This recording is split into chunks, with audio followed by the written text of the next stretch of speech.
Le message d'aujourd'hui, je l'ai intitulé de cette façon, par l'affirmatif, tu ne peux pas rater la volonté de Dieu.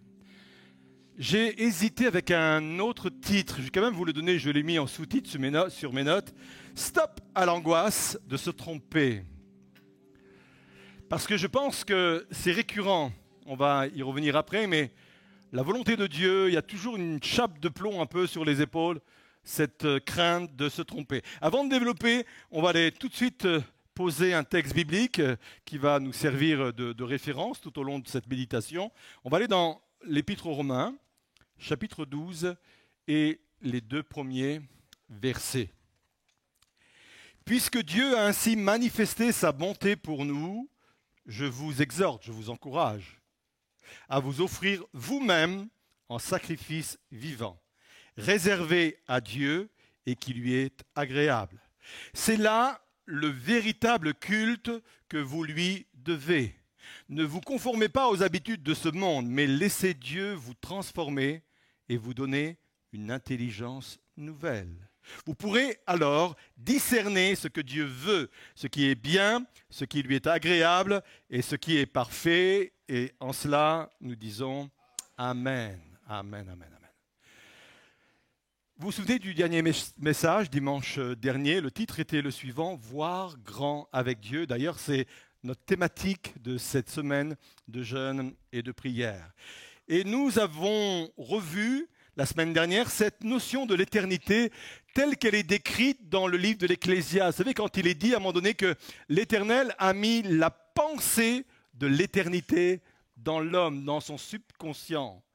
Et on a vu la semaine dernière que cette notion de l'éternité telle que la Bible nous l'enseignait était une notion qui très souvent n'avait pas vraiment abouti jusqu'au bout, jusqu'à la pensée de Dieu dans nos cœurs, par le fait qu'il voulait nous présenter ce qui était vraiment la pensée de l'éternité. Nous, on a limité ce texte uniquement à, on a l'idée dans notre cœur qu'après la mort, il y a quelque chose qui nous attend.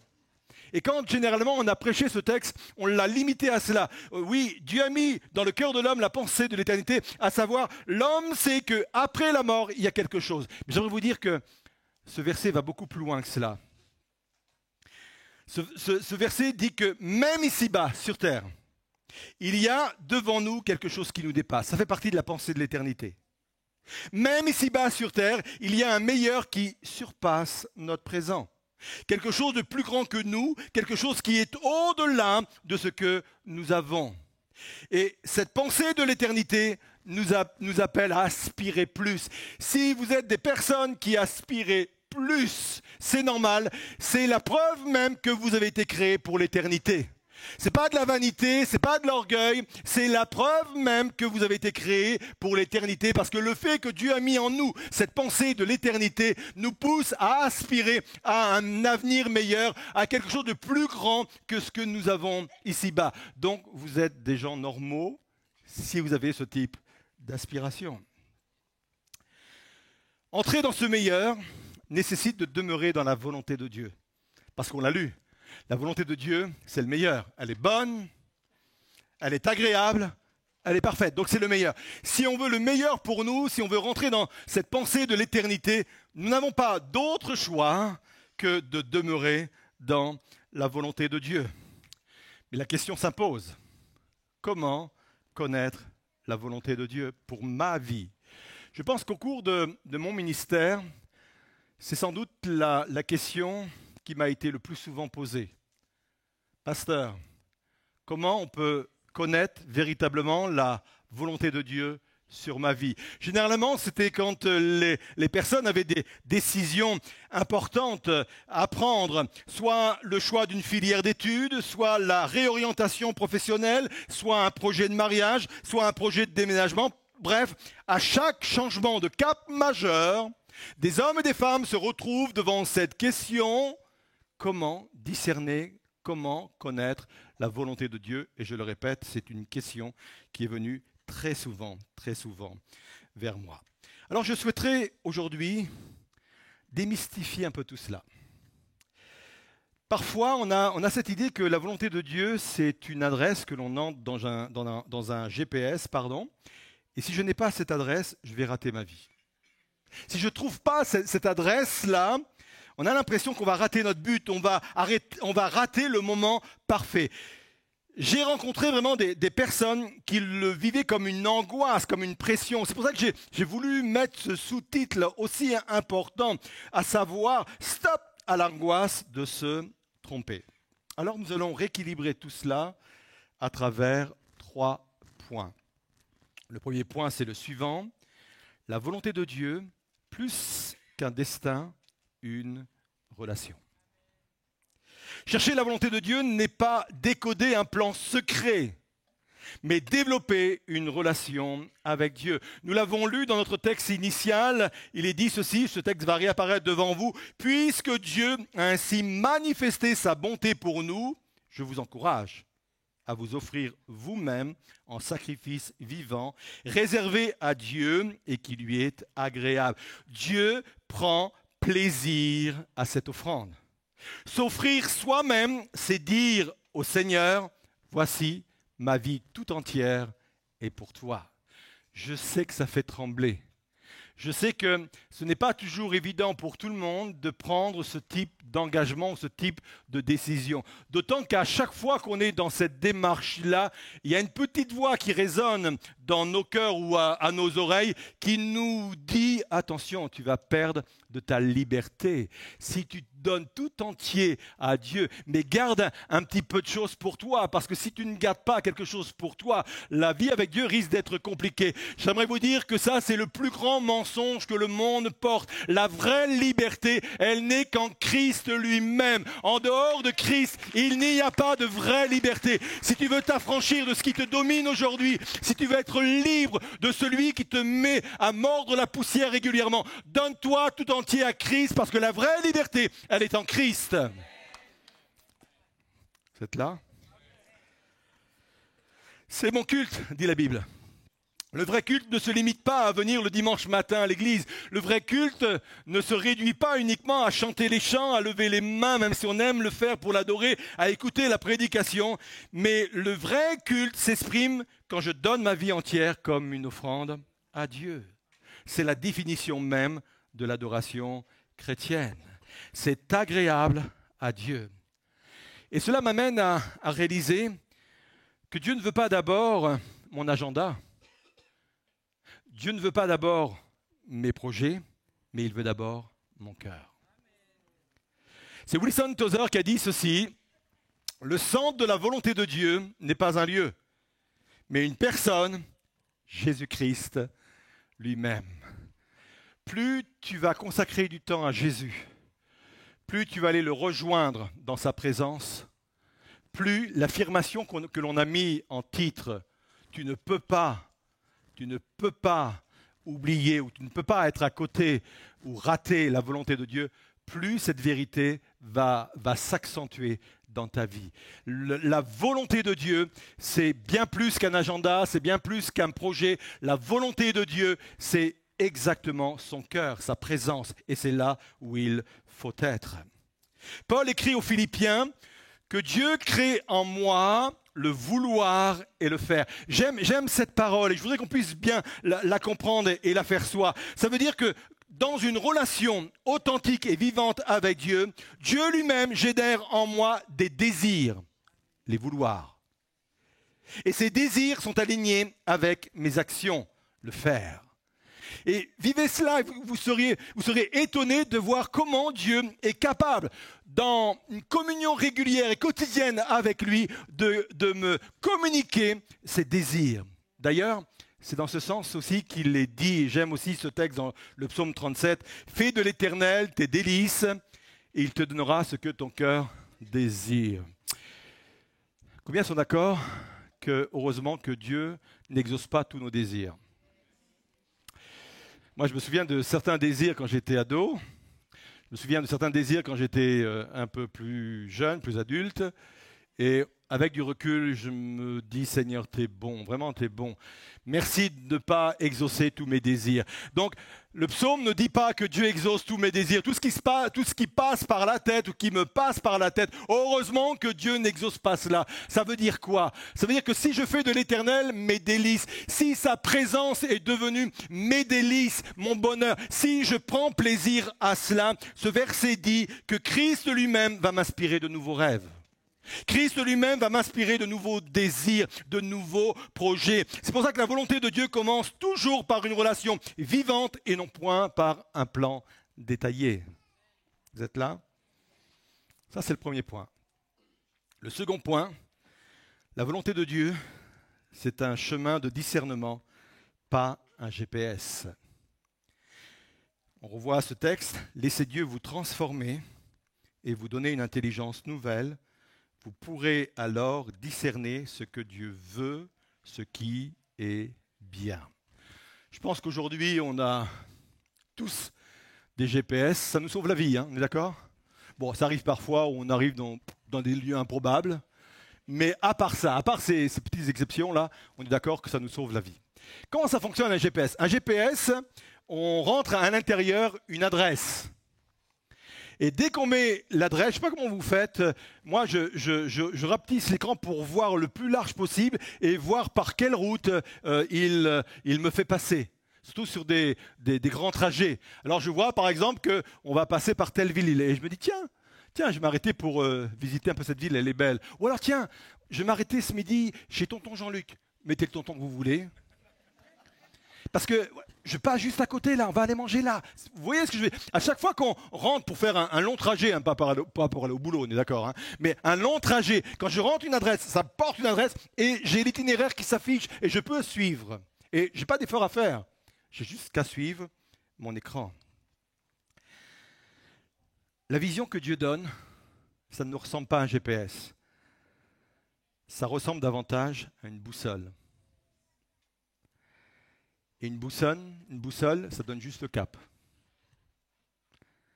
Une boussole ne décrit pas l'itinéraire. L'itinéraire se découvre par discernement, pas à pas, dans une relation avec Dieu. Et ça, c'est quelque chose d'important. Je voudrais que vous puissiez casser maintenant l'image du GPS une bonne fois pour toutes, parce que c'est ce qui nous met de la pression, parce que comme on ne voit pas tout à fait l'itinéraire, on a l'impression qu'on n'a pas la volonté de Dieu complète. J'aimerais vous dire que la volonté de Dieu, c'est avant tout une boussole, ça nous met un cap, ça met devant nous un cap, mais pas forcément un itinéraire. Quand je regarde les hommes et les femmes de Dieu qui ont marqué l'histoire de la Bible, je m'aperçois qu'à chaque fois, Dieu leur a donné un cap uniquement.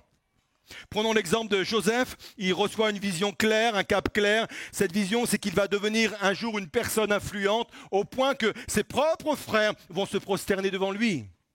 Mais il ne connaît pas l'itinéraire. Quand Dieu lui donne le cap, il n'a pas en tête encore le fait qu'il va tomber dans un puits, on va le jeter dans un puits. Il ne voit pas la case où il va se retrouver sur un marché d'esclaves et il va être vendu au plus offrant. Il ne voit pas cette case-là. Il ne voit pas cette case-là, ce point-là sur l'itinéraire où il va se retrouver dans la maison de Potiphar. Et dans la maison de Potiphar, il va être calomnié par la femme de son patron. Il ne voit pas cette case-là.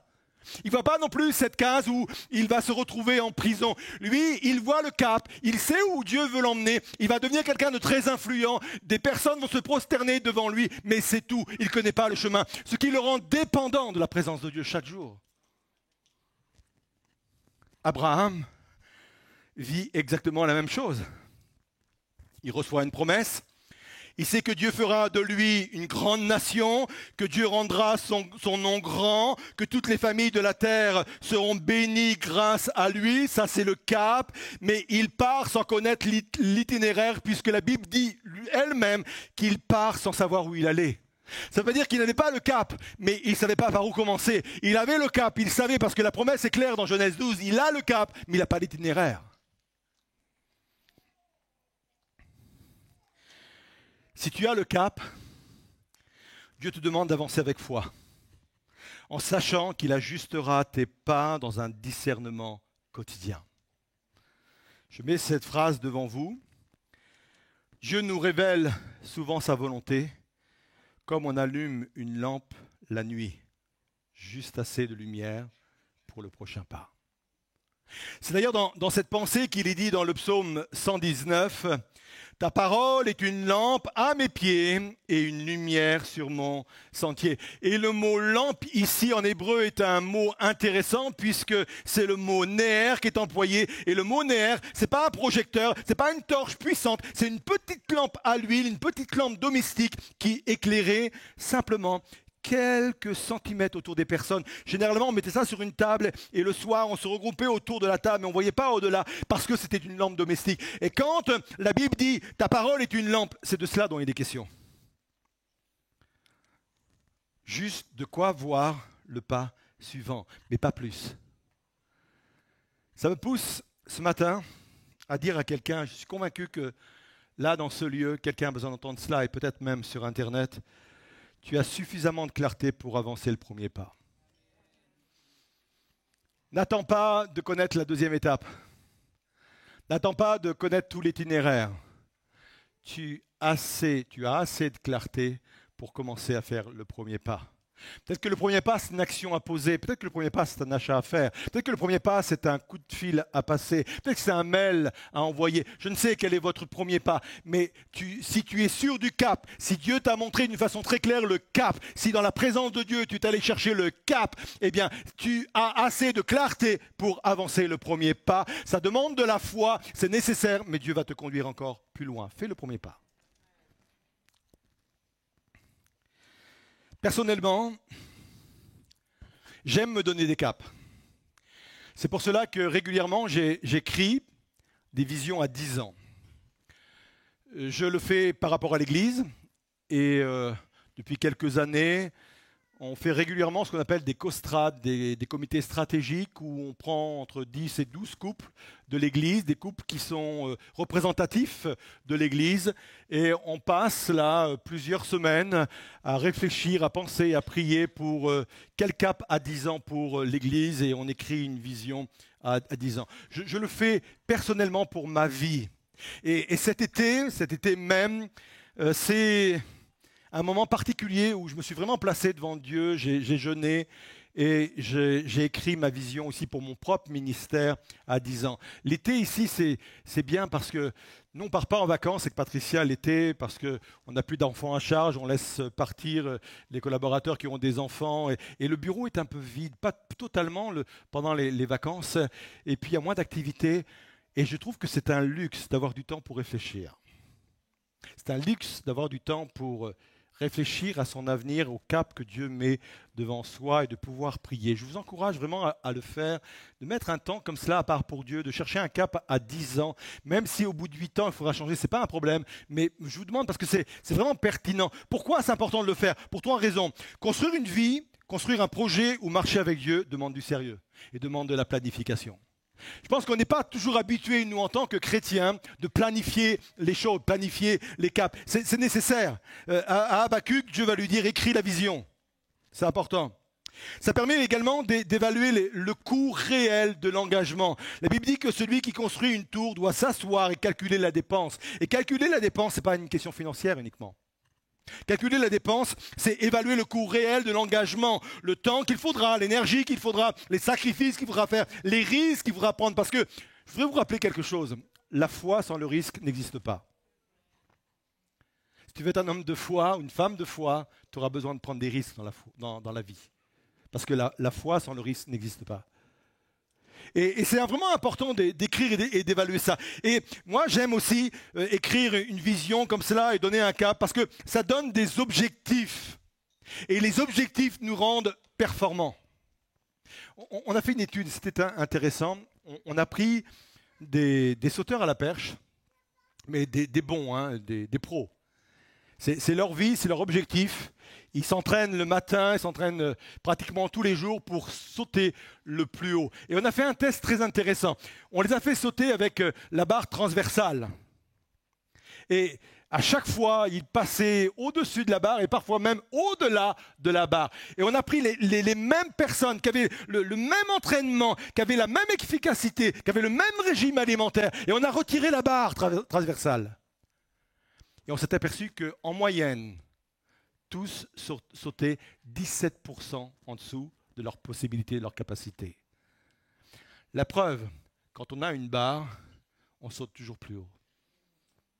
Et c'est pour ça que j'aime, moi, personnellement, me mettre des objectifs comme cela. Ça nous rend performants. Des objectifs que j'ai cherchés dans la présence de Dieu, que je suis allé chercher dans la présence de Dieu. Une fois que tout cela a été calculé, ma prière est la suivante. Maintenant, Seigneur, on y va ensemble.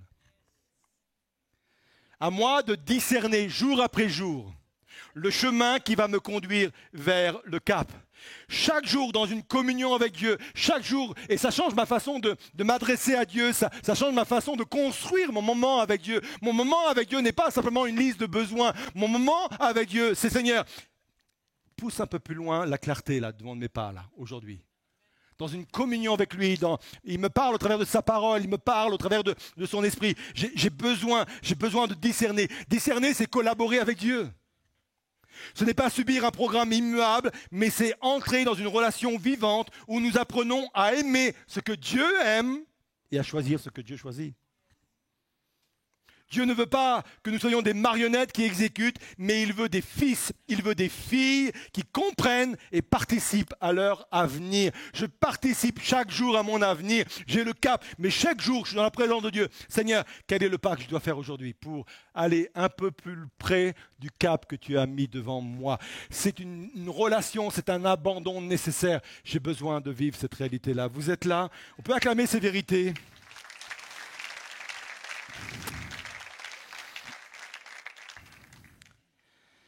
La volonté de Dieu, 1, plus qu'un destin, une relation.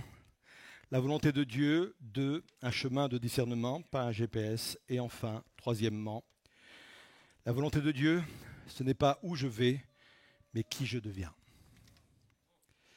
Paul nous rappelle que la volonté de Dieu est d'abord une transformation intérieure, pas seulement une orientation extérieure. Il le dit lui-même, soyez transformés par le renouvellement de l'intelligence. Nous sommes plusieurs parents ici. Je ne pense pas trahir vos désirs, vos pensées, mais tous parents ne se réjouissent pas seulement de voir leurs enfants où ils vont, ou de savoir où vont leurs enfants, mais surtout ce qu'ils deviennent en route. Nous sommes plus intéressés par le fait qu'ils deviennent des personnes intègres, persévérantes, remplies de foi, plutôt que de devenir ingénieurs, médecins ou avocats. En même temps, s'ils ont les deux, on prend. Parce que je crois qu'il y a des... Je sais qu'il y a des avocats là. Je crois qu'il y a des avocats intègres. Je sais que je donne l'impression de me raccrocher aux branches, mais non, je le pense vraiment. Il y a des hommes et des femmes qui ont de grandes responsabilités et qui sont intègres, remplis de foi. Et c'est ça qui est gagnant. Ce n'est pas où je vais, mais ce que je deviens. C'est important. Abraham, Dieu ne voulait pas seulement qu'il arrive à Canaan, mais Dieu voulait qu'il devienne le père de la foi. C'est une chose d'arriver à Canaan, c'en est une autre qu'il arrive à Canaan en devenant le père de la foi. Retenez bien ceci. Tu ne peux pas aller plus loin que ta mentalité. Tu ne peux pas aller plus loin que ton caractère. Tu ne peux pas aller plus loin que ton fonctionnement intérieur. Tu peux avoir un cap extraordinaire. Dieu a pu mettre sur ta vie un appel extraordinaire. Tu peux avoir même reçu un ministère, une onction extraordinaire. Mais tu n'iras jamais plus loin de qui tu es, de ton caractère, de ta personnalité ou de ton fonctionnement intérieur. C'est pour cela, ma prière change de plus en plus. Vous savez, quand on vieillit, il n'y a pas que le physique qui change. Nos pensées changent et nos prières changent également. Et ma prière n'est pas uniquement aujourd'hui « que veux-tu que je fasse ?» je le dis régulièrement, mais ma prière est aussi aujourd'hui « qui veux-tu que je devienne, Seigneur ?» Qui veux-tu que je devienne? C'est la raison pour laquelle le voyage est aussi important que la destination. Le voyage est aussi, le chemin que tu vas emprunter est aussi important que le cap que Dieu met devant toi. Un exemple dans la parole de Dieu, c'est celui de Paul. Paul a reçu très jeune dans son ministère qu'il allait se mettre à parler à des gens importants et influents. Et dans Acte 27, il embarque pour Rome, et là il sait qu'il va parler à un homme influent, César. Et en allant à Rome, le bateau va connaître une tempête terrible. La Bible me dit qu'ils ne vont pas voir le jour pendant plusieurs jours. Au point que l'apôtre Paul pensait qu'il allait lui-même mourir et que tout le monde allait mourir. Ils ont commencé à jeter par dessus bord les gréements et tout ce qu'il faut pour alléger, mais rien n'y faisait, jusqu'au moment où vraiment un ange est venu lui parler et ils sont arrivés sur une île complètement sains et saufs. Pourquoi je parle de cela? Tout Paul qu'il était, je pense qu'il n'était pas arrivé au bout de qui il aurait dû être pour se présenter devant César. Je crois que Dieu était en train, pendant ce voyage-là, pendant cette tempête-là, pendant le moment où vous ne voyez pas le jour, Dieu était en train de travailler pour qu'il devienne la bonne personne, que ce soit la bonne personne qui se retrouve devant César. Certes, ça aurait été un Paul, mais ce n'était pas le même Paul qui s'est retrouvé devant César. Pendant cette tempête, il y a des choses qu'il a dû apprendre, il y a des choses qu'il a dû comprendre. Peut-être que même émotionnellement, il a dû s'équilibrer. Parce que quand vous regardez Paul émotionnellement, ce n'est pas facile non plus le gars, hein. Ça ne vous donne pas un prétexte de ne pas être facile non plus. Hein. Et quand il est arrivé devant César, non seulement il s'appelait Paul, mais c'était le Paul que Dieu voulait placer devant César, avec les bonnes valeurs, la bonne compréhension, la bonne mentalité de l'époque, pour juste avoir les bons mots devant César. Je crois que ce qui est important, c'est ce que je deviens devant Dieu. Je vais terminer avec ça, je vais conclure avec ça.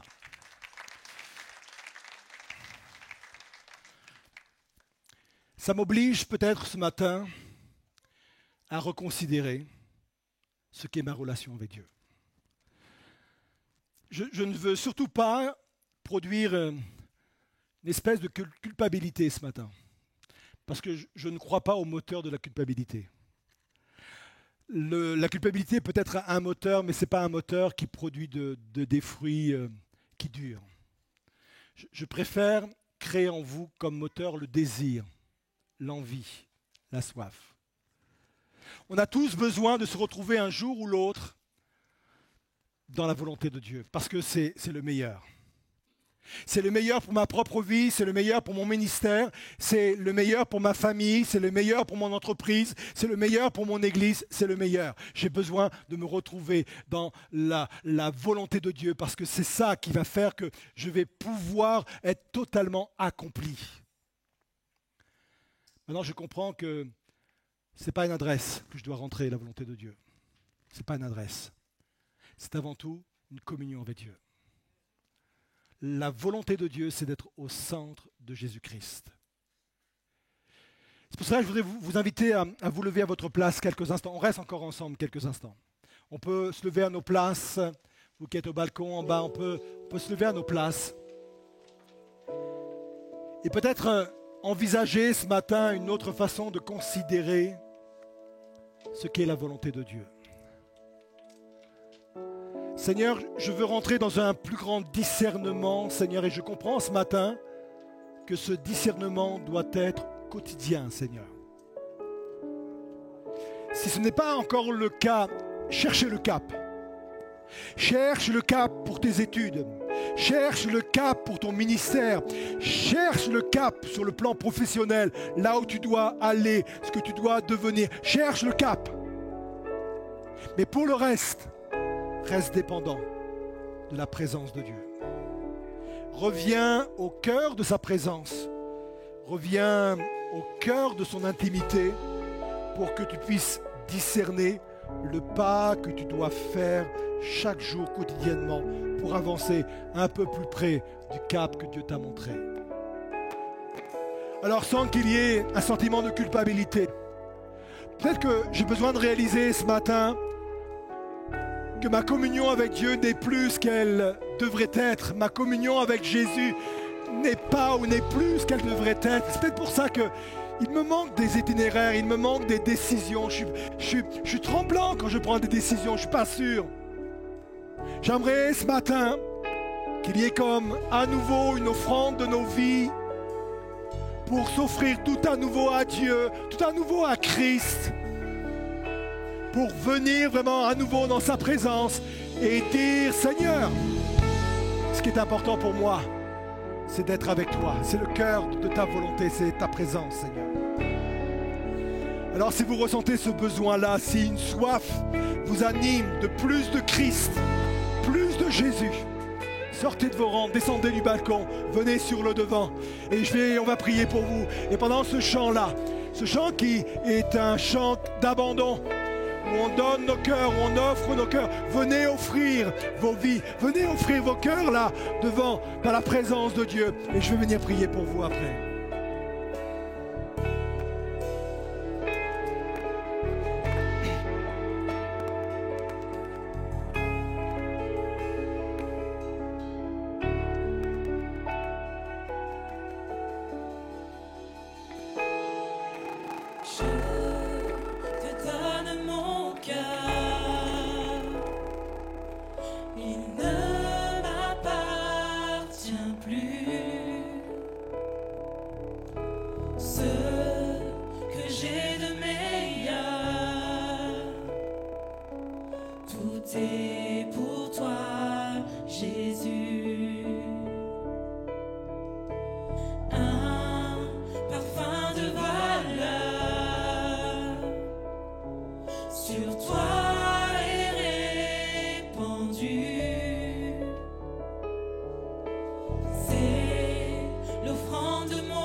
Venez un peu plus sur le centre pour permettre aux personnes qui sont dans les rangs là. Approchez-vous, approchez-vous, approchez-vous.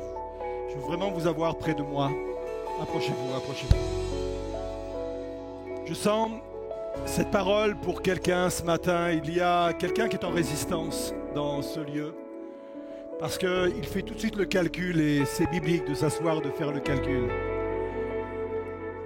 Tu sais à l'avance que Dieu va te demander d'abandonner certaines choses et au fond de toi-même, tu sais très bien que tu ne veux pas les abandonner. Alors que tu sais en même temps que ces choses t'emmènent toujours plus profondément dans la noirceur, dans la saleté. Tu le sais très bien et il y a ce combat-là qui a lieu dans ton cœur. Et Dieu t'appelle à céder. Dieu t'appelle à céder ce matin et à sortir des rangs là où vous êtes, parce que je crois que ça s'adresse à plusieurs personnes en toute humilité. Cède. La vie avec Christ, c'est la meilleure. Il n'y a pas de plus grande vie avec un grand V. Il est venu pour nous apporter la vie en abondance. Il n'est pas venu pour rétrécir notre vie. Il est venu pour nous donner une vie abondante. Viens chercher cette vie abondante. Seigneur Jésus, voilà le culte qui t'est offert ce matin, Seigneur. Le culte qui t'est offert ce matin sont des hommes et des femmes qui sont là et qui tout à nouveau, Seigneur, s'offrent à toi et veulent une relation encore beaucoup plus proche, beaucoup plus vivante, beaucoup plus authentique, beaucoup plus réelle avec toi, Seigneur. Tu accueilles ces démarches, tu accueilles ces cœurs, tu accueilles ces vies, Seigneur, parce que tu aimes la profondeur de ces réalités, tu aimes la profondeur de ces cœurs. Tu es intéressé bien plus par leur cœur que par leur projet, que par leur agenda. Alors tu les bénis. Seigneur, que l'Esprit de Dieu se répande sur leur vie, Seigneur. Que l'Esprit de Dieu vienne les rejoindre maintenant, là où ils sont, dans le nom de Jésus. Et on proclame à nouveau, nous voici, prends nos vies, prends nos cœurs, Seigneur.